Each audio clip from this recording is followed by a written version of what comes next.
Rusiyaya gedənlərə xəbərdarlıq. Buna görə həbs edilə bilərsiniz.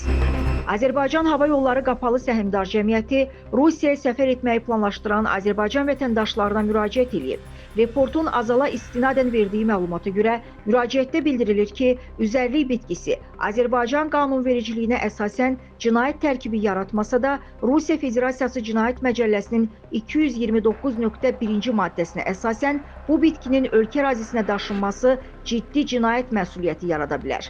Qeyd olunan maddə Rusiyanın dövlət sərhəddindən narkotik vasitələrin və oxşar maddələrin qanunsuz keçirilməsinə görə 3 ildən 20 ilə qədər azadlıqdan məhrum etmə cəzası nəzərdə tutur. Cəza maddənin miqdarından, mütəşəkkil dəstənin və ya vəzifəli şəxsin iştirakı kimi hallardan asılı olaraq ağırlaşdırılır. Bundan əlavə 1 milyon rublədək cərimə tətbiq oluna bilər.